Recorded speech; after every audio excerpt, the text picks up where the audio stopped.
નમસ્કાર, આપ જોઈ રહ્યા છો નેશન પ્લસ ન્યૂઝ. હું છું આપની સાથે હેતલ વગેરે. સુરતના મોટા વરાછા ખાતેના અબ્રામા 4 રસ્તા ખાતે હિટ એન્ડ રનનો બનાવ બનવા પામ્યો છે. સુરતના મોટા વરાછા ખાતેના અબ્રામા 4 રસ્તા ખાતે હિટ એન્ડ રનનો બનાવ બનવા પામ્યો છે, જેમાં એક થાર ચાલકે 2 બાઇક ચાલકોને અડફેટે લીધા હતા, જેમાં ઘટનામાં એક મહિલા અને એક બાળકીને ઈજા થઈ છે. અકસ્માત સર્જી કાર ચાલક ફરાર થઈ ગયો હતો, જેને લઈને સમગ્ર મામલે પોલીસે તપાસ શરૂ કરી છે. પેલા ગાડા બનાવજો, બધું બનાવજો.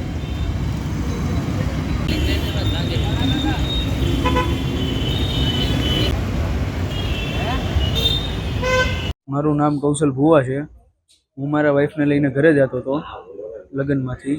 મારી આગળ એક લેડીઝ ચાલ્યા જતા હતા, એને થારવાળાએ ઉડાડ્યા. પેલી સાઈડ ટોળું જમા થઈ ગયું, એટલે થારવાળો મારી સાઈડ દબાવીને મારી ગાડી ઉપરથી ચડાવીને વયો ગયો. સદનસીબે હું બચી ગયેલ છું.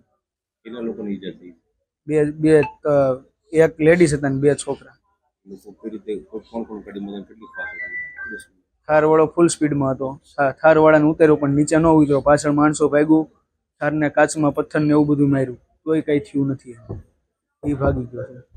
Bureau for Nation Plus News Surat. સમાચારોના સતત અપડેટ મેળવવા માટે અમારી નેશન પ્લસ ન્યૂઝની યુટ્યુબ ચેનલને સબસ્ક્રાઇબ કરો, બેલ આઇકન દબાવો અને જોડાયેલા રહો ફેસબુક, ઇન્સ્ટાગ્રામ અને ટ્વિટર પર.